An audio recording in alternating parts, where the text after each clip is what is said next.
జకర్యా గ్రంథం మొదటి అధ్యాయం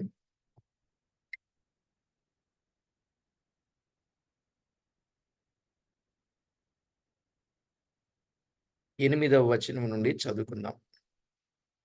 రాత్రి ఎర్రని గుర్రమునెక్కిన మనుషుడొకడు నాకు కనబడెను. అతడు లోయలోనున్న గొంజి చెట్లలో నిలువబడి ఉండగా, అతడు వెనుక ఎర్రని గుర్రములను, చుక్కలు చుక్కలు గల గుర్రములను, తెల్లని గుర్రములను కనబడెను. 9వ వచనం. అప్పుడు నా ఏలినవాడా, ఇవి ఏమని నేను అడుగగా, నాతో మాటలాడు దూత, ఇవి ఏమి అయినది నేను నీకు తెలియజేతునెను. 10వ వచనం. అప్పుడు గొంజి చెట్లలో నిలువబడి ఉన్నవాడు, ఇవి లోకమంతటను తిరుగులాడుటకు యెహోవా పంపిన గుర్రములని చెప్పెను. 11వ వచనం. అవి గొంజి చెట్ల మధ్యను నిలువబడిన యెహోవా దూతను చూచి, మేము లోకమంతటా తిరుగులాడి వచ్చి ఉన్నాము. ఇదిగో లోకులందరూ శాంతము కలిగి నిమ్మళముగా ఉన్నారని చెప్పాను. చదవబడిన ఈ లేఖనం కొరకై ప్రార్థన చేసి వాక్యాన్ని విందాం. ప్రతి ఒక్కరూ ప్రార్థనలో ఏకీభవించండి. ప్రార్థన. సర్వశక్తి సంపన్నుడవైన మా దేవ, మహోన్నతుడా, మహిమోన్నతుడా, మహిమా ప్రభావములకు అర్హుడా, ఘనుడవైన మా తండ్రి, మీ ఘననామానికి స్తోత్రాలు స్తుతులు చెల్లిస్తూ ఉన్నాం. దేవా, ఎంతో గొప్ప దేవుడవు, మమ్మను ఎంతో ఎక్కువగా ప్రేమించిన వాడవు. మీ కృపతో మమ్మను జ్ఞాపకం చేసుకొని దినదినము అనుదినము మా ప్రభువా, మీ బలిష్టమైన రెక్కల క్రింద సురక్షితమైన కాపుదల ఇచ్చి నడిపించుచు మా జీవితంలో మరో నూతన దినాన్ని వరంగా ఇచ్చారు. ఈ దినములో పెందలకడనే మీ పాద సన్నిధిలో చేరి మీ వాక్కులు వినగోరే భాగ్యం మాకిచ్చినందుకై స్తోత్రములు. ఏ యోగ్యత అర్హత లేని మా పట్ల ఇంత విశేషమైన మీ కృపను కుమ్మరింప చేసినందుల కొరకై కృతజ్ఞతలు చెల్లించుచు, మా ప్రాణనాథుడు, ప్రియుడు, మా రక్షకుడునైన యేసు క్రీస్తు అతి శ్రేష్టమైన అమూల్యమైన నామమున స్తోత్రము చెల్లించి స్తుతించి ప్రార్థించి మిక్కిలి వినయముగా బ్రతికులాడి వేడుచూ ఉన్నాం మా పరమ తండ్రి. ఆమేన్. ప్రభునందు ప్రియులారా, మనము చదువుకున్న దైవ లేఖనములో నుండి ఈ 7 నుండి 17 వచనాలలో గొంజి చెట్లలోనున్న యెహోవా దూత అని మనము జ్ఞాపకం చేసుకున్నాం. ఇక్కడ వరుసగా జకర్యాకు 8 దర్శనాలు కలిగినట్లు చూచాం. 8 దర్శనములలోనున్న ముఖ్యాంశములు దాదాపుగా 4. అంటే ఒకటి దేవాలయము కట్టుటకై ప్రోత్సాహము లేక పురికొల్పు, రెండవది మెస్సియాను గూర్చిన సంగతులు, మూడవది భవిష్యత్తులో ఇశ్రాయేలులో కలుగబో విమోచన మహిమ, 4 అవిధేయులకు కలుగు తీర్పు. ఇక దర్శనములు కలిగిన సమయం, ఒక రాత్రిలోని 8 దర్శనాలు ఆయనకు కలిగినట్లు చూచాం. అందులో 5 కృపను గూర్చినవి, 3 తీర్పును గూర్చినవి అని మనం విన్నాం. ఆ తర్వాత మొదటి దర్శనములోని వివరాలు మిగిలిన దర్శనములన్నింటికీ తాళపు చెవి వంటిది అని మనం విని దానిలో కొంత సత్యాన్ని జ్ఞాపకం చేసుకున్నాం. ఏమంటే, దర్శనములు వివరించు దూత అని 9వ వచనంలో మనము చదువుకున్నాం, విన్నాం. ఇప్పుడు రెండవదిగా గొంజి చెట్లు. జకర్యా 1:8లో మనము ఆ మాటలు చూస్తాం. రాత్రి ఎర్రని గుర్రమునెక్కిన మనుషుడొకడు నాకు కనబడెను. అతడు లోయలోనున్న గొంజి చెట్లలో నిలువబడి ఉండగా అనే మాట చూస్తున్నాం. ఇక 10, 11 వచనాలలో ఆ వివరాలు మనం చదువుకున్నాం. ఈ గొంజి చెట్లు బైబిల్లో మంచి భావముతోనే ఉన్నాయి. గొంజి చెట్లు బైబిల్లో దేవుని పిల్లలు చెట్లకు పోలికగా పోల్చబడినట్లు చూస్తాం. యెషయా గ్రంథం 61వ అధ్యాయం 3వ వచనం చివరి భాగములో యెహోవా నాటిన చెట్లు అన్నాడు. దేవుని పిల్లలెవరట? యెహోవా నాటిన చెట్లు అని చెప్పాడు. నిజమే, దేవుని పిల్లలు యెహోవా నాటిన చెట్లే. కొరింథీయులకు రాసిన మొదటి పత్రికలో 3వ అధ్యాయం 6వ వచనములో, కొరింథీయులకు రాసిన మొదటి పత్రిక 3వ అధ్యాయం 6వ వచనాన్ని కూడా మనము చదివినట్లయితే, అక్కడ నేను నాటి తిని, అపొల్లో నీళ్లు పోసెను, వృద్ధి కలుగజేసిన వాడు దేవుడే అనే మాట చూస్తాం. చెట్లను వృద్ధి చేసేవాడు ఆయనే కదా. నాటేవాడు వ్యక్తి, నీళ్లు పోసేవాడు వ్యక్తి, కానీ వృద్ధి కలుగ చేసిన వాడు దేవుడే అనే మాట ఈ భాగంలో చూస్తాం. కనుక దేవుడు, దేవుని సేవకులు కలిసి పనిచేయుట ద్వారా నాటబడిన చెట్లు దేవుని పిల్లలు. అర్థమైందండి? నాటబడిన చెట్లు దేవుని పిల్లలు. గొంజి చెట్లు దేవుని పనికి ఉపయోగపడేవి. గొంజి చెట్లు దేవుని పనికి ఉపయోగపడుచున్నట్లు మనము చూడగలం. నెహెమ్యా గ్రంథం 8వ అధ్యాయం 15వ వచనాన్ని చదువుకుందాం. నెహెమ్యా గ్రంథం 8వ అధ్యాయం 15వ వచనంలో ఈ గొంజి చెట్లు దేవుని పనికి ఉపయోగపడినట్లు చూడగలం. చూడండి. మరియు వారు తమ పట్టణములన్నింటిలోనూ యెరూషలేములోను ప్రకటన చేసి తెలియజేయవలసినదేమనగా, మీరు పర్వతములకు పోయి ఒలీవ చెట్లు కొమ్మలను, అడవి ఒలీవ చెట్ల కొమ్మలను, గొంజి చెట్ల కొమ్మలను, ఈత చెట్ల కొమ్మలను, గుబురుగల వేరు చెట్ల కొమ్మలను తెచ్చి వ్రాయబడినట్లుగా పర్ణశాలలు కట్టవలెను అని చెప్పాడు. ఇక్కడ దేవుని పని కొరకు ఉపయోగపడిన గొంజి చెట్లు. మనము ఈ చెట్లను గురించిన వివరాలు చాలా వివరంగానే విన్నాం. ఇది వరలో బైబిల్ బోటనీ అని. ఇంచుమించుగా దాదాపు బైబిల్ గ్రంథంలో ఎన్ని చెట్లయితే ఉన్నాయో అన్ని చెట్ల కొరకు మనము చాలా వివరంగా, చాలా కాలంగా చెప్పుకున్నాం. నిజమే ప్రియులారా, దేవుని వాక్యములో గొంజి చెట్లు దేవుని పనికి ఉపయోగపడ్డాయి. ఏ పని అంటే పర్ణశాలలు కట్టే పనిలో ఉపయోగపడినట్లుగా మనము చూస్తాం. మరి నేడు మనము కూడా పౌలును పోలి ప్రభు పని కొరకు ఉపయోగపడేవారుగా మనము కూడా ఉండాలి. అంటే అప్పగించిన పరిచర్యను నెరవేర్చేటట్లుగా ఉండాలి. అంటే పౌలు ఎంతటి గొప్ప భారం కలిగి ఉన్నాడు. అపోస్తలుల కార్యాలు 20వ అధ్యాయం 24వ వచనంలో ఆయన కృపాసువార్తను గూర్చి నా పరుగును తుదముట్టింపవలనని నా ప్రాణమును నాకెంత మాత్రమును ప్రియమైనదిగా నేను ఎంచుకొనుట లేదు అని చెప్పాడు. కాబట్టి దైవ లేఖనములో మనము ఆలోచన చేసినట్లయితే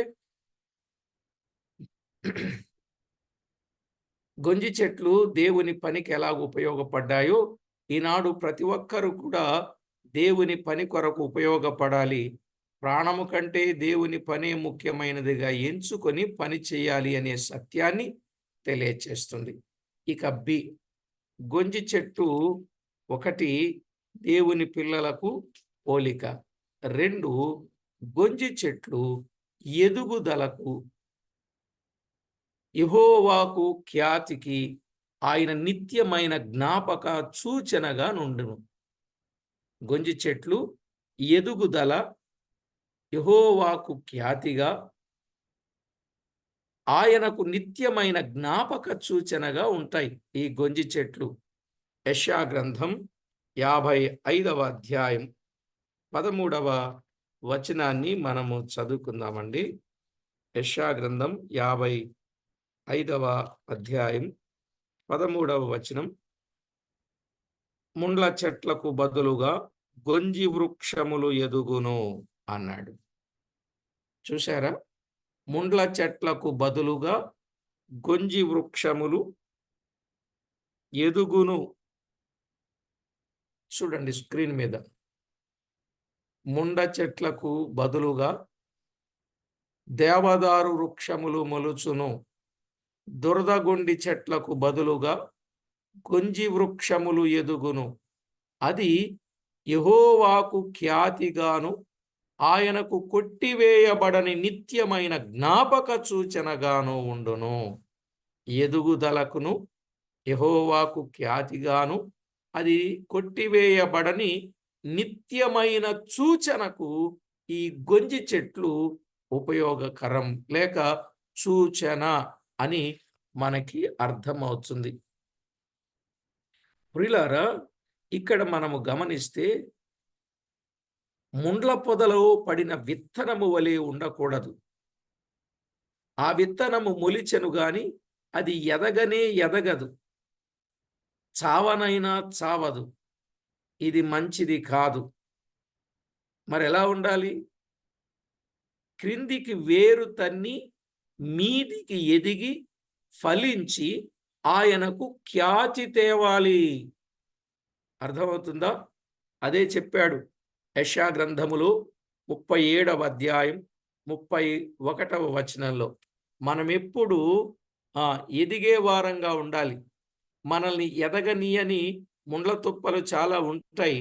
కానీ మన ముండ్ల తుప్పల్లో విత్తబడిన విత్తనంగా గాని, రాతి మీద విత్తబడిన విత్తనంగా గాని, త్రోవ ప్రక్కన విత్తబడిన విత్తనం గాని, త్రోవలో విత్తబడిన విత్తనంగా గాని మనం ఉండకూడదండి.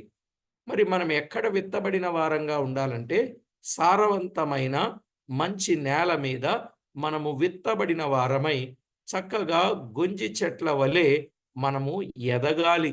చూడండి, క్రిందికి వేరు తన్ని మీదికి ఎదిగి ఫలించారట. ఎవరు? యోధా వంశములో తప్పించుకున్న శేషము అన్నాడు. క్రిందికి వేరు తన్ని మీదికి ఎదిగి ఫలించారు. కనుక మన జీవితంలో కూడా ప్రియులారా తప్పనిసరిగా మనము ఎదగాలి, ఫలించాలి, ప్రభువుకు ఖ్యాతి తేవాలి, నిత్యమైన నిబంధనకు లేకపోతే నిత్యమైన జ్ఞాపక సూచనగా మనము ఉండాలి అనే విషయాన్ని తెలియచేస్తుంది గొంజి చెట్టు.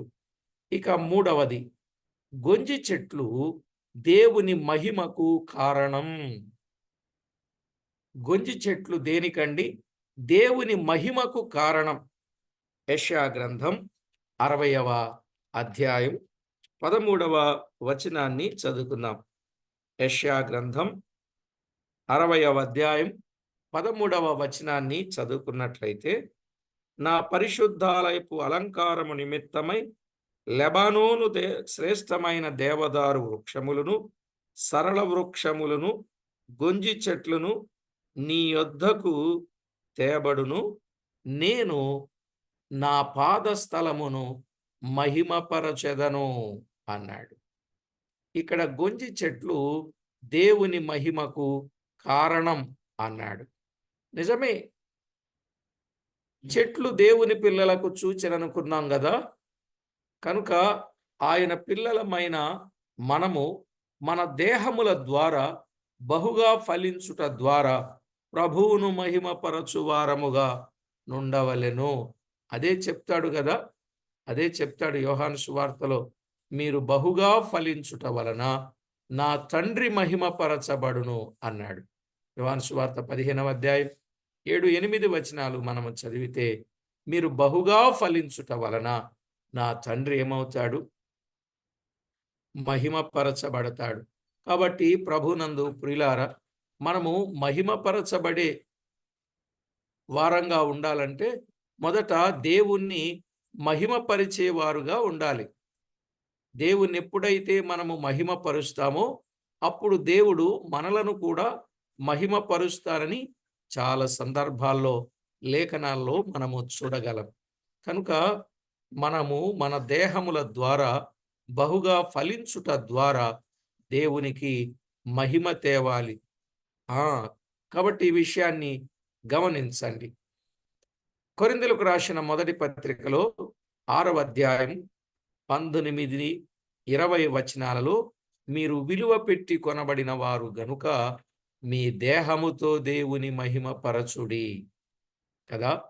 కొరింథీయులకు రాసిన మొదటి పత్రిక 6వ అధ్యాయం 19, 20 వచనాలు. మీ దేహము దేవుని వలన మీకు అనుగ్రహింపబడింది, మీలోనున్న పరిశుద్ధాత్మకు ఆలయమై ఉన్నదని మీరెరుగరా, మీరు మీ సొత్తు కారు.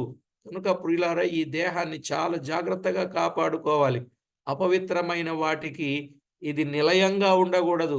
అపవిత్రమైన వాటికి ఇది అవకాశం ఇచ్చేదిగా ఉండకూడదు. అవసరమైతే ఆశ నిగ్రహము కలిగి ఆశలను చంపుకొని మనము జీవించాలి. ఎందుకని? మన దేహం ఇది దేవుని వలన అనుగ్రహింపబడింది. ప్రియులారా, ఈ దేహం ఎవరిచ్చారు? దేవుడిచ్చాడు. దేవుడిచ్చాడండి ఈ దేహం. అమ్మా నాన్న ఇచ్చిన దేహం కాదు, ఇది దేవుడిచ్చిన దేహం. గుర్తుపెట్టుకోండి, ఇది పరిశుద్ధాత్మకు ఆలయం అని మనం ఎరగాలి. మన సొత్తు కాదు.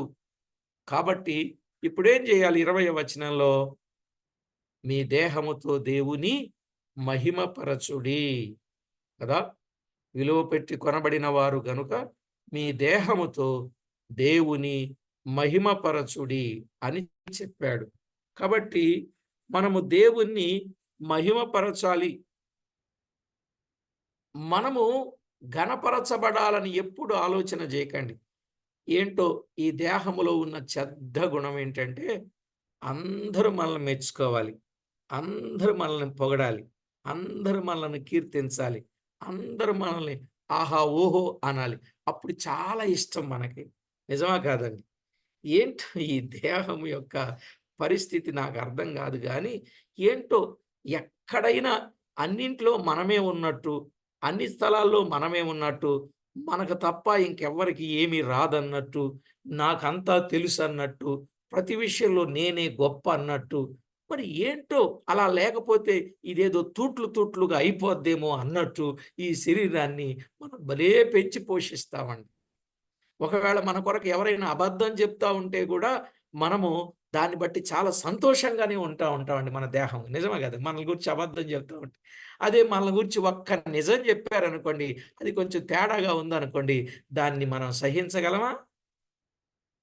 ఇప్పుడు ఎందుకులే బ్రదర్ అవన్నీ అని మాట్లాడతాం. కనుక ఈ దేహము యొక్క పరిస్థితి మనం బాగా ఆలోచన చేయాలి. అస్సలు ఈ దేహములో మంచిదేదైనా ఉందన్నాడండి 7:14 రోమపత్రికలో పౌలు అన్నాడా?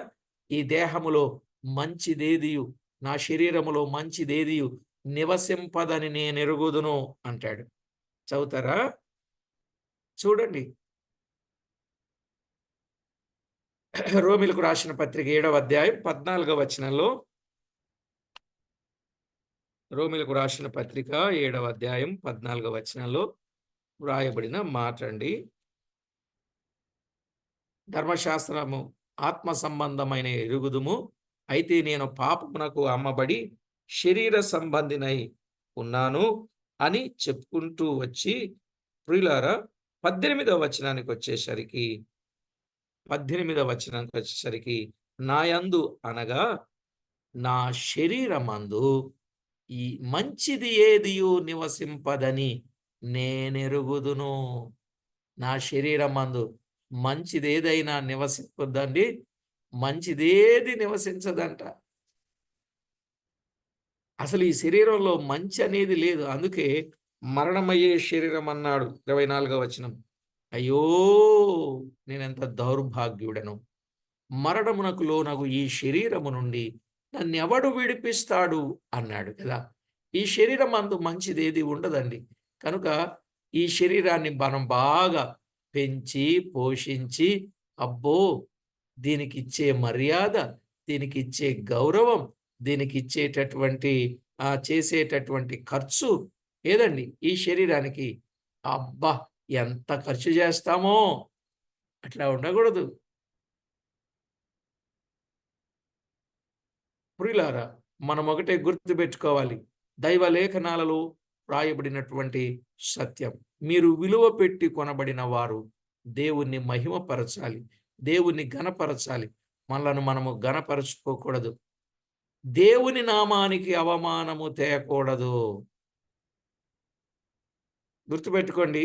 దేవుని నామానికి అవమానకరంగా ఉండకూడదు. అందుకే మనలను మనం పరీక్ష చేసుకొని గొంజి చెట్లను పోలి దేవుని మహిమకు కారణముగా నుండుట అది ఎంతో ప్రయోజనకరము. అది ఆశీర్వాదకరం. గొంజి చెట్లు లోయలో ఉన్నట్లుగా జకర్యా 1:8 మనము చూస్తాం. చూడండి, గొంజి చెట్లు ఎక్కడున్నాయి? 1:8 గొంజి చెట్లు ఎక్కడున్నాయండి? అవి లోయలో ఉన్నాయి. గొంజి చెట్లు లోయలో ఉన్నట్లుగా చూస్తాం. అతడు లోయలోనున్న గొంజి చెట్లలో నిలువబడి ఉండగా. జకర్యా గ్రంథం 1వ అధ్యాయం 8వ వచనం. అతడు లోయలోనున్న గొంజి చెట్లు అన్నాడు. ఇది దేనిని సూచిస్తా ఉందంటే, దేవుని పిల్లలు దీన మనస్కులై జీవించాలి అనే సత్యం ఇందులో మనకు అర్థమవుతుంది. లోయ అంటే తగ్గించుకున్న అనుభవం, దీన మనసు కలిగిన అనుభవం, విరిగి నలిగిన అనుభవం. కనుక ఇలాంటి ఓ శ్రేష్టమైన అనుభవాన్ని కలిగిన వారిగా మనము జీవించాలి. అంతేకాకుండా వారిని ఉజ్జీవింప చేయడానికి దేవుడు తన కృపనిచ్చి ఆయన బలపరచి లోయలో నుండి అభివృద్ధిని చేస్తాడు అని 65వ కీర్తనలో చెప్పాడు.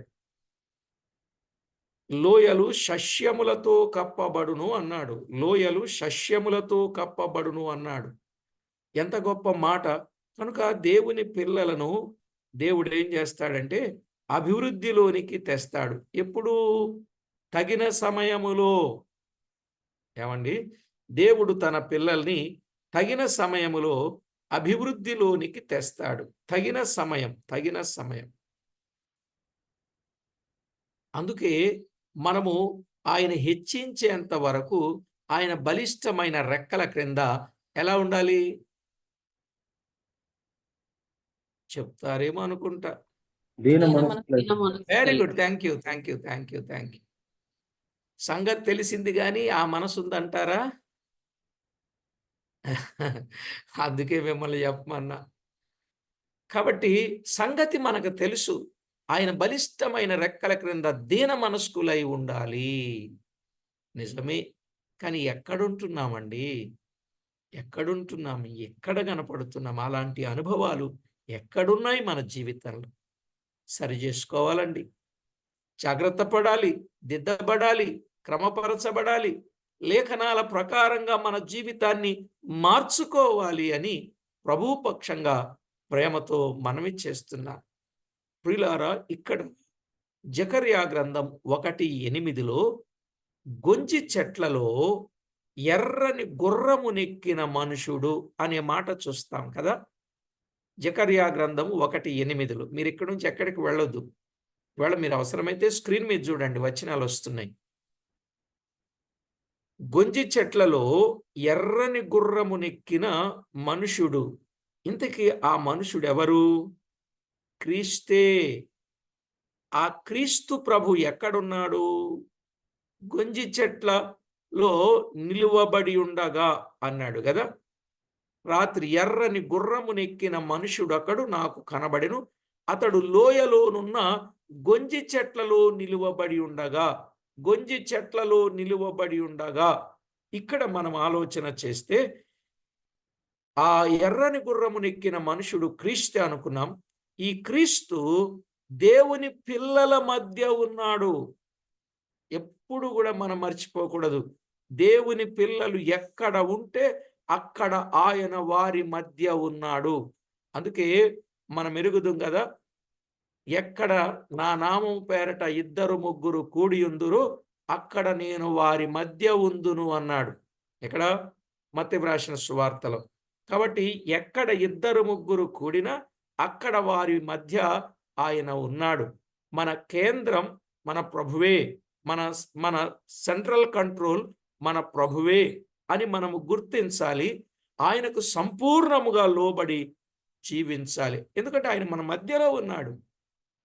అందుకే ప్రియులారా, ప్రభు పిల్లలు ఎక్కడ కూడికున్నా ప్రభు పేరును బట్టి అక్కడ ఆయన వారి మధ్య ఉంటాడు. అందుకే మనం ఎక్కువగా కూడికలను ప్రేమించాలి. కూడికలకు మానకుండా వెళ్ళాలి తప్పనిసరిగా. ఎందుకంటే మన మధ్య ఆయన ఉంటారు. అసలు మన మధ్య ఆయన ఉండే ఆలోచన ఎవరైనా చెప్పారు అనంటే దానికి ఎప్పుడు కూడా వెనుక తీయకూడదు. మనం ముందుండాలి.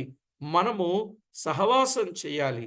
అలాగున చేయడం అది మనకెంతో మేలు. కూడికెప్పుడు కూడా ప్లస్ అంటారు గదండీ! కూడికనెప్పుడు ప్లస్ అంటారు. ప్లస్ ఈజ్ ఈక్వల్ టు బ్లెస్సే. ఎప్పుడైనా మీరు గుర్తుపెట్టుకోండి. మనము మందిరంలో జరిగే క్రమ కూడికలకు గాని, నియామక కూడికలకు గాని, ప్రతి కూడికకు హాజరు అవ్వటం మూలాన తప్పనిసరిగా అది మనకు ప్లస్సే. మానేసామనుకోండి, తీసివేత, అది మైనస్సే కదా! ఎప్పుడైనా అది మైనస్సే. మనం మైనస్ కలిగిన వారంగా ఉండకూడదు. మన ప్లస్ కలిగిన వారంగానే ఉండాలి. కనుక ఆయనకు మనము సంపూర్ణంగా లోబడి జీవించుట ఆశీర్వాదకరము. మనము 2 విషయాలు విన్నాం. ఒకటి దర్శనములు వివరించు దూత, 2 గొంజి చెట్లు, 3 జకర్యా గ్రంథం 1:8లో మెస్సెయా అనబడిన క్రీస్తు. ఈ గొంజి చెట్లు ఎవరికి సూచనగా? ఒకటి దేవుని పిల్లలకు సూచనగా ఉన్నాయి. 2 గొంజి చెట్లు ఎదుగుదలకు, యెహోవాకు ఖ్యాతికి, ఆయనకు నిత్యమైన జ్ఞాపక సూచనగా ఉన్నాయి. అందులోనే సి అనుకుందాం పోనీ. గొంజి చెట్లు దేవుని మహిమకు కారణంగా ఉన్నాయి. రాశారట్లా వివరంగా? Very good. ఇక్కడ మూడవది మెస్సెయా అనబడిన క్రీస్తు. మెస్సెయా అనబడిన క్రీస్తు. జకర్యా 1:8 చదువుకుందాం మరలా. జకర్యా 1:8 చదువుకుందాం మరలా. జకర్యా 1:8 రాత్రి ఎర్రని గుర్రమునెక్కిన మనుషుడొకడు నాకు కనబడెను. అతడు లోయలోనున్న గొంజి చెట్లలో నిలువబడి ఉండగా అతని వెనుక ఎర్రని గుర్రములను, చుక్కలు చుక్కలుగా గుర్రములను, తెల్లని గుర్రములను నాకు కనబడెను అన్నాడు. ఇక్కడ ఎర్రని గుర్రమునెక్కిన మనుషుడు. చూడండి, మనము ఆ గుర్రాన్ని ఇక్కడ చూపిస్తున్నాం నా బ్యాక్గ్రౌండ్లో. ఎర్రని గుర్రమునెక్కిన మనుషుడు అనే మాట చూస్తున్నాం. ఆ ఎర్రని గుర్రమునెక్కిన మనుషుడు ఎవరంటే మెస్సియా అనబడిన క్రీస్తు. ఆయన గొంజి చెట్లలో ఉన్నట్లు 10వ వచనంలో కూడా చూస్తామండి. 10వ వచనంలో ఆయన గొంజి చెట్ల మధ్యలో ఉన్నాడు. అప్పుడు గొంజి చెట్లలో నిలువబడి ఉన్నవాడు అన్నాడు. 11లో కూడా మనము చూస్తాం. 11లో అవి గొంజి చెట్ల మధ్య నిలువబడిన యెహోవా దూతను చూశారా? గొంజి చెట్ల మధ్య నిలువబడిన యెహోవా దూత ముమ్మారు చెప్పబడినట్లుగా ఈ వచన భాగంలో మనం చూస్తాం. ప్రియులారా, యెహోవా దూత అంటే ఎవరు? ప్రభువైన యేసుక్రీస్తే. యెహోవా దూతలు వేరు, యెహోవా దూత వేరు. ఫ్లోరల్ వచ్చినప్పుడేమో ఆయన సైన్యం, సింగులర్ వచ్చినప్పుడేమో అది ప్రభువైన యేసుక్రీస్తు. ఇదే మనం గుర్తు, ఇదే మీకు ఆనవాలు అన్నట్టు మనం ఇలాగే గుర్తుపెట్టుకోవాలి. ఇక్కడ మనము యెహోవా దూత అనగా ప్రభువైన యేసుక్రీస్తు. ఎందుకంటే యేసుక్రీస్తు పాత నిబంధనలో యెహోవా దూతగాను, దేవదూతగాను, ప్రభువుగాను, నరుడుగాను, దేవుడుగా గాను చెప్పబడిన సందర్భాలు చాలానే ఉన్నాయి. అర్థమవుతుందండి? పాత నిబంధనలో యేసుక్రీస్తును యెహోవా దూతగా, దేవ దూతగా, ప్రభువుగా, నరుడుగా, దేవుడుగా కూడా మనము చూడవచ్చు. యెహోవా సైన్యములకు అధిపతి యెహోవా అని వివిధ నామములతో బయలుపరచబడుచున్నట్లుగా మనము చూస్తాం. చూడండి, మలాకి గ్రంథం 3వ అధ్యాయం 1వ వచనం. మలాకి గ్రంథం 3వ అధ్యాయం మొదటి వచనములో వ్రాయబడిన మాట చూడండి. యెహోవా సైన్యములకు అధిపతియగు యెహోవా అను వివిధ నామములతో బయలుపరచబడుచున్నాడు. ఇదిగో నాకు ముందుగా మార్గము సిద్ధపరచుటకై నేను నా దూతను పంపుచున్నాను. ఈ మాట మలాకి గ్రంథంలో చెప్పబడింది. ఇప్పుడు మలాకి గ్రంథానికి మత్తయి సువార్తకి మధ్యలో 400 సంవత్సరాలు, అంటే 400 సంవత్సరాలకు ముందు దేవుడు తన దూతను పంపిస్తున్నానని చెప్పాడు అని మనకు అర్థమవుతుంది. మీరు వెదకుచున్న ప్రభు అనగా మీరు కోరు నిబంధన దూత అన్నాడు. మీరు కోరు నిబంధన దూత. చూసారా? అంటే ఇశ్రాయేలీలు వెదకుచున్న ప్రభువు, వారు కోరు నిబంధన దూత ఎవరు? క్రీస్తే. వారు కోరు నిబంధన దూత ఎవరు? క్రీస్తే. ఒకవేళ మీరు ఇంకా వివరంగా తెలుసుకోవాలని అనుకుంటే నిర్గమాకాండం 3వ అధ్యాయం 1 నుండి 6 వచనాలు మరియు 14, 15 వచనాలు. నిర్గమాకాండం 3వ అధ్యాయం 1 నుండి 6 వచనాలు. మోషే మిద్యాను యాజకుడైన యిత్రో అను తన మామ మందను మేపుచు ఆ మందను అరణ్యం అవతలకు తోలుకొని దేవుని పర్వతమైన హోరేబునకు వచ్చెను. 6 వచనాలు చదవాలండి. ఇక 14, 15 వచనాలు చదువుకుందాం. 14, 15 వచనం. ఒక పొద నడిమిన అగ్ని జ్వాలలో ఆయన కనబడినట్లుగా చూస్తాం. అక్కడ కనబడింది క్రీస్తే అని మనకు అర్థమవుతుంది. 14, 15 వచనాలు చదువుకుందాం. 3వ అధ్యాయం నిర్గమకాండం 14, 15 వచనాలు. ఇక్కడ యెహోవా దూతగా, దేవుడుగా, యెహోవాగా, ప్రభువు బయలుపరుచుకునినది క్రీస్తే. అందుకు దేవుడు నేను ఉన్నవాడను అనువాడనని మోషేతో చెప్పాను. మరియు ఆయన ఉండుననువాడు మీ యొద్దకు నన్ను పంపెనని నీవు ఇశ్రాయేలీలతో చెప్పవలెను. ఉండుననువాడు మీ యొద్దకు నన్ను పంపెను. ఇంతకీ ఆయన ఎవరు? క్రీస్తే. క్రీస్తే. 15వ వచనం.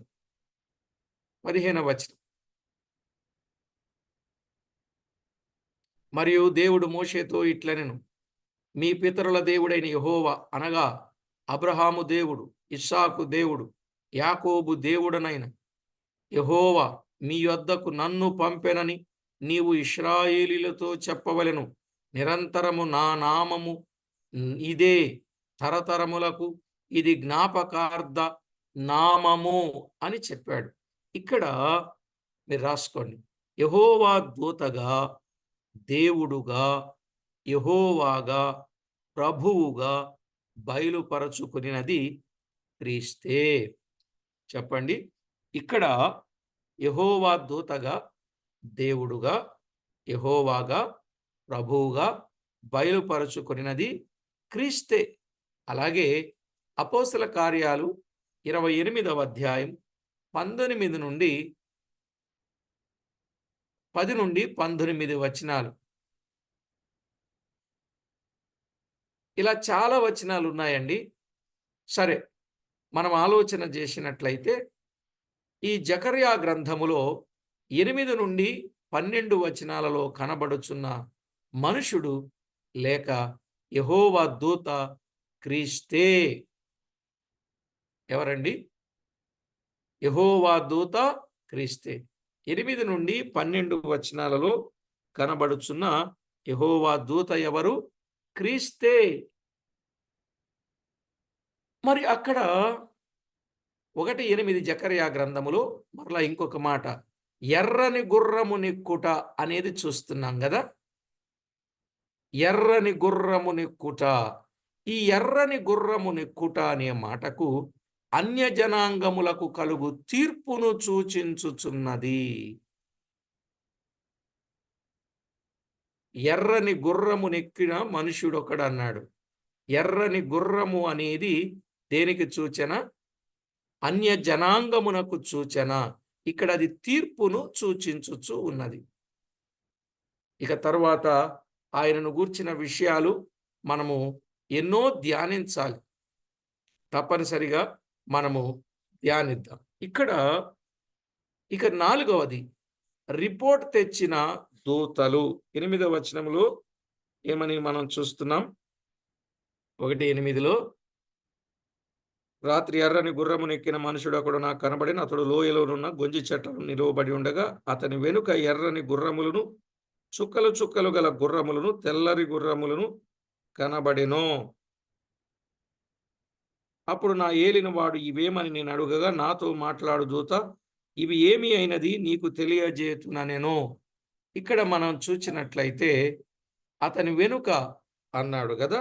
అతని వెనుక 8వ వచనంలోనే అతని వెనుక ఎర్రని గుర్రములను, చుక్కలు చుక్కల గల గుర్రములు అన్నాడు. అతని వెనుక అనగా మెస్సియా వెనుక ఎర్రని గుర్రములను, చుక్కలు చుక్కల గల గుర్రములను, తెల్లని గుర్రములను కనబడును అన్నాడు కదా! అతని వెనుక ఏమేమి కనబడుతున్నాయో చెప్పాడు ప్రియులారా. కనబడును అన్నాడు. 9వ వచనములో ఇవి ఏమని జకర్యా దర్శనములు వివరించు దూతను అడిగాడు.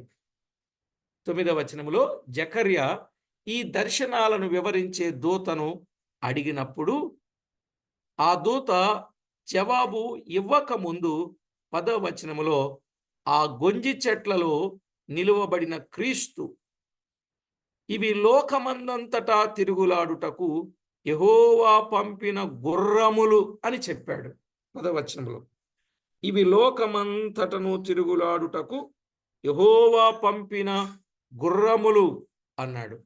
కనుక యెహోవా దూత అయిన క్రీస్తును చూచి మేము లోకమంతటా తిరుగులాడి వచ్చి ఉన్నాము.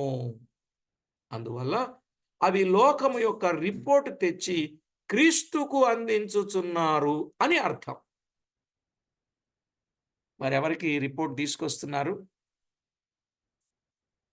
క్రీస్తుకు రిపోర్ట్ తెస్తున్నారు. మామూలు గుర్రాలు ఇలా మాట్లాడగలవండి? మామూలు గుర్రాలు మాట్లాడలేవు. గనుక ఆ గుర్రాల మీద కూడా ఎవరున్నారని మనకు అర్థమవుతుంది? దూతలున్నారని మనకు అర్థమవుతుంది. ఆ గుర్రాల మీద కూడా దూతలున్నారు.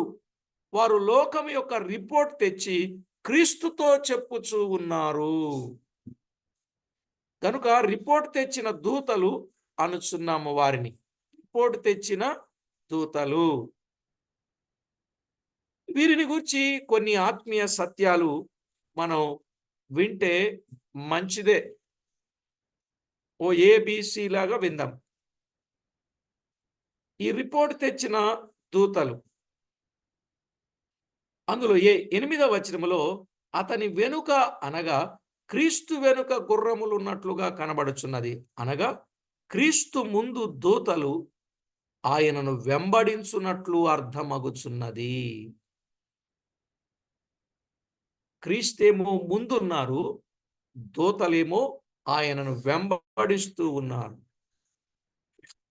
దీనిలో మనము నేర్చుకో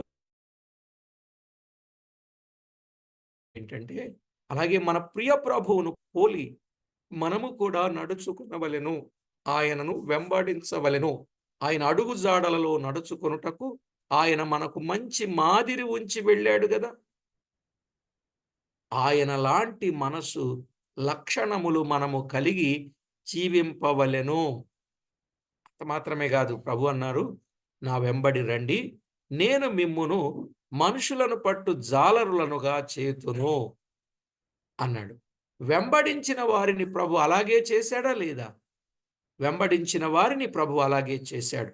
కనుక వెంబడించిన పేతురు ఒక్క దినము ఒక్క ప్రసంగములో 3000 మందిని పట్టుకోగలిగాడు. గనుక మనము కూడా మన ప్రియ ప్రభువును పోలి నడుచుకొనుచు ఆయనను వెంబడించుచు ఆయనకు బలమైన సాధనములుగా నుండవలనని ప్రభు కోరుచూ ఉన్నాడండి. ప్రభు కోరుచూ ఉన్నాడు. కనుక ఆయన ముందు మనం వెనుక వెళ్ళాలి.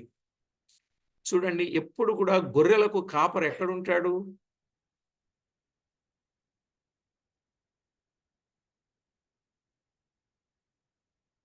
ఎవరు చెప్పు? వెనకాల గొర్రెలకు కాపరి ఎక్కడుంటాడండి? వెనకాల మేకలకి కాపరి ఎక్కడుంటాడండి? కాపరికి ముందు ఉండాలి. గొర్రె మీరు చూడలేదనుకుంటా సిస్టర్. గొర్రెల కాపరి ఎప్పుడు ముందుంటాడు గొర్రెలకి. మేకల కాపరి ఎప్పుడు కూడా మేకలకి వెనకాల ఉంటాడు.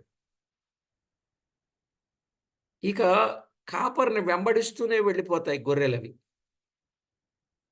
ఇక ఆయన ఇటు పోతే అటు పోతానే ఉంటాయి. కొన్ని గొర్రెలు కొంచెం అటు ఇటు రొట్ట కోసం అటు ఇటు, మేత కోసం అటు ఇటు కాస్త అలాగే వెళ్ళినా మళ్ళా ముందెళ్ళిపోతున్నాడు ఆయన. నాతో పాటు సహవాసులు వెళ్ళిపోతున్నారు. నేను దీని మీద ఉంటే కుదరదు. ఆయన తీసుకెళ్ళే చోటకి వెళ్ళిపోవాలి అని ఆయన ఎక్కడికి వెళ్ళిపోతే అక్కడికి వెళ్ళిపోతాయండి. మేకలు అలా కాదండోయ్. అవి మనం ఖచ్చితంగా ఎట్లా పడితే అట్లా పోతా ఉంటాయి. రావు. మనం వెళ్తా ఉంటే మన వెనక రావు. అదే అందుకే ఒకానొక దినాన గొర్రెల్ని మేకల్ని వేరు చేస్తానని చెప్పాడు. సరేలేండి. ఇక బి 10వ వచనములో ఇవి లోకమంతటా తిరుగులాడుటకు యెహోవా పంపిన గుర్రములు అని దూతలు అని చదువుతున్నాం. లోకమంతటా తిరుగుటకు యెహోవా పంపిన గుర్రములు. ఒకటి క్రీస్తు ముందు, దూతలు వెనుక వెళ్ళినట్లు చూస్తాం. ఇప్పుడు 2 లోకమంతటా తిరుగులాడుచున్న గుర్రములు, దూతలు. అలాగే ఆయన పిల్లలమైన మనము ఎక్కడెక్కడికి వెళ్ళాలి? సర్వలోకమునకు వెళ్ళి సర్వ సృష్టికి ప్రకటించి సమస్త జనులను ఆయనకు శిష్యులనుగా చేయవలనని ప్రభు ద్వారా ఆజ్ఞాపింపబడి ఉన్నాము. ప్రభు చిత్తమైతే ఆదివారం రాత్రి, రేపు కాక ఎల్లుండ రాత్రి బయలుదేరి విశాఖ జిల్లా వచ్చింది అనుకుంటుంది. మరి పాడేరు జిల్లా కొంత, విశాఖ జిల్లా కొంత, మన్యం జిల్లా కొంత వస్తుంది అనుకుంటా. ఆ ప్రాంతంలో కోనం అనే ప్రాజెక్ట్ ఏరియా, అంటే అనకాపల్లి, చోడవరం, కోనం, ఆ ప్రాంతాల్లో సువార్త సేవకు వెళుతున్నాం 2 రోజులు. ఆ ప్రాంతాల్లో సువార్తను ప్రకటన చేయాలి. సర్వలోకానికి వెళ్ళమన్నాడు. కానీ వెళ్ళగలిగిన స్థలాలకు వెళ్ళాలని ఆలోచన చేస్తూ ఉన్నాం. కాబట్టి ప్రభునందు ప్రియులారా, దేవుని వాక్యములో ఆయన పిల్లలు తిరగాలి, ఒకే చోట ఉండడం కాదు. లోకమంతటా దూతలు ఆ గుర్రములు తిరిగినట్లుగా మనము చూస్తున్నాం. ఆయన పిల్లలమైన మనము సర్వలోకమునకు వెళ్ళి సర్వ సృష్టికి సువార్త ప్రకటించి సమస్త జనులను ఆయనకు శిష్యులనుగా చేయవలనని ప్రభు ద్వారా మనము ఆజ్ఞాపింపబడుచు ఉన్నాము. కనుక ఆయన పంపిన స్థలమునకు వెళ్ళి ప్రభు చెప్పినట్లుగా సువార్త ప్రకటిస్తున్నామా అనే ప్రశ్న వేసుకోవాలి. ప్రభు ఆజ్ఞను, ఆయన కోరికను మనం ఎప్పుడే గాని నిర్లక్ష్యము చేయకూడదండి. ప్రభు కోరికను గాని ఆయన ఆజ్ఞను గాని మనం ఎన్నడూ నిర్లక్ష్యము చేయకూడదు. మరి పౌలు, అనేక మంది భక్తులు, అనేక దేశములు వారు తిరిగారు. ఖండాలు సహా దాటి వెళ్ళి స్వార్థ ప్రకటించారు కదండి. దేవుడు నాకు అలాంటి అవకాశం ఇస్తే నేను ఎంత దూరమైనా వెళ్ళడానికి సిద్ధంగా ఉన్నానండి. ఎంత దూరమైనా వెళ్ళడానికి నా ప్రభు నన్ను వాడుకోవాలి. నేను అదే, ప్రభువా నీ చేతిలో నన్ను వాడుకో, నన్ను అరిగిపోనీ గాని నన్ను తుప్పుపట్ట నీకు. మనం అందరూ అదే ప్రార్థన చేయాలి. ఏమని చేయాలండి? నన్ను వాడుకో, నన్ను అరిగిపోని, అంతేగాని నన్ను తుప్పు పట్టనీయకు. ఆ వాడుకో అని అన్నప్పుడు ఏం సంపాదించాలా, ఎక్కడికి వెళితే అని ఆలోచన పక్కన పెట్టాలా. అది ఉంటే మనల్ని దేవుడు వాడుకోలేడు. అర్థమవుతుందండి? దేవుడు వాడుకోవాలంటే దేవుడు మనకి ఏది ఇచ్చాడో దానిని దేవుని కొరకు మనం ఖర్చు చేస్తూ ఉండాలి. అలా ఖర్చు చేస్తూ ఉన్నప్పుడు దేవుడు మనల్ని వాడుకుంటాడు. ఇప్పుడు ఒక సువార్త యాత్రకు వెళ్ళాలంటే ఎంత ఖర్చు వస్తుందో, ఆయన దేనికి వెనకాడకుండా ప్రభువు మీద ఆనుకొని భారం ఆయన మీద మోపి బయలుదేరి వెళ్ళిపోవాలని చూస్తాం. ఎందుకు అనంటే ప్రభు చెప్పిన ఆజ్ఞను మనము నిర్లక్ష్యము చేయకూడదు. ప్రభు ద్వారా పంపబడి ప్రకటించారు ఆ రోజుల్లో. ప్రభు ద్వారా పంపకుండా సొంతంగా వెళ్ళడం కూడా మంచిది కాదండి. ప్రభు పనికి సొంతంగా వెళ్ళడం కూడా మంచిది కాదు. ఆయన సన్నిధిలో కాచుకొని ఆయన ద్వారా పంపబడుట అది ఆశీర్వాదకరము. ఒకటి ఏం విన్నాం మనం? ఒకటి, ప్రభువు ముందున్నాడు, దూతలు వెనక ఉన్నారు. 2, ఈ ఈ దూతలు లోకమందంతటా తిరుగుచూ ఉన్నట్లుగా చూస్తున్నాం. ఇక 11వ వచనం. 11వ వచనంలో, అవి గొంజి చెట్ల మధ్యను నిలువబడి యెహోవా దూతను చూసి, మేము లోకమంతటా తిరుగులాడి వచ్చి ఉన్నాము. ఇదిగో లోకులందరూ శాంతము కలిగి నిమ్మళముగా ఉన్నారని చెప్పెను. వారు క్రీస్తునొద్దకు వచ్చి రిపోర్టు చెప్పుచున్నట్లు చూచుచూ ఉన్నాము. వారు ఎక్కడికి వెళ్ళారండి? లోకమంతటా తిరిగారు. వెళ్ళొచ్చి వారు ఏం చేస్తున్నారు? రిపోర్ట్ చెప్పారా లేదా? ప్రభు పిల్లలమైన మనము కూడా ప్రభువు పంపిన ప్రతి స్థలమునకు వెళ్ళి పని చేయుచు, ప్రతి స్థలములో జరిగిన సందర్భములు ప్రభుతో మొర్రపెట్టవలసిన వారమై ఉన్నాం. ప్రభుతో మొర్రపెట్టవలసిన వారమై ఉన్నాం. అవును, చూడండి, పౌలు, బర్నబాలు, ఆ తర్వాత పౌలు, శీల, ఇలా అంత్యోకయ నుండి వారు వెళ్ళి ప్రభు పని చేసి వచ్చి మళ్ళా అంత్యోకయ సంఘానికి సేవా సమాచారం ఇచ్చారా లేదా?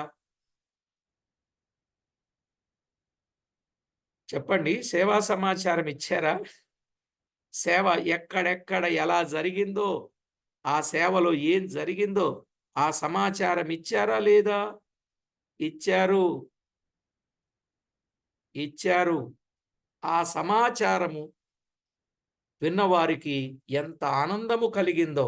అప్పుడప్పుడు నేను కూడా అక్కడక్కడ చేసిన సేవా వివరాలు మీకు తెలియజేస్తూ ఉండేది. అందుకే మీరు కూడా, ఆహా, ఎంత సేవ చేసి వచ్చారు దేవుని పిల్లలు, మన ప్రార్థన ఫలితంగా ఇంత దూరం వెళ్ళారు, ఇంత పని జరిగిందని మీరు కూడా సంతోషించి ప్రభువును స్తుతిస్తారు.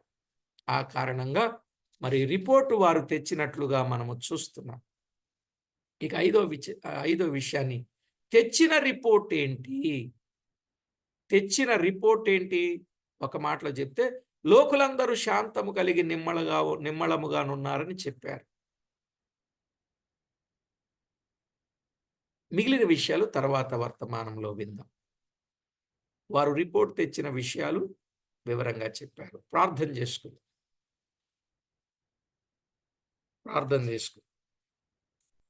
దయామయుడు అయిన మా దేవ, కరుణా సంపన్నుడా, కృపాసత్య సంపూర్ణుడా, మీ ఘననామానికి వందనాలు, స్తుతులు, స్తోత్రాలు చెల్లిస్తున్నాం. మమ్మల్ని ఎంతో ఎక్కువగా ప్రేమించి మీ కృపతో మమ్మను జ్ఞాపకం చేసుకుని దినదినము విడువక ఎడబాయక కృప చూపుచు మా పక్షంగా చేస్తున్న ప్రతి మేలును బట్టి మిమ్మను మేమెంతో స్తుతిస్తున్నాం. జాలిగల మా ప్రభువా, ప్రేమగల మా దేవా, మా బ్రతుకులో మిమ్మునే వెంబడిస్తూ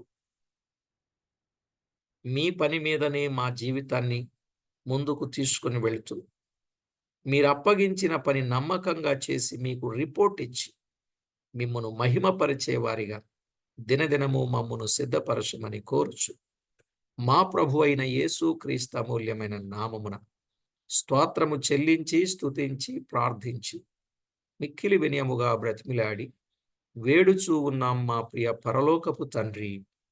ఆమేన్. ఆమేన్. ప్రభునందు ప్రియులారా,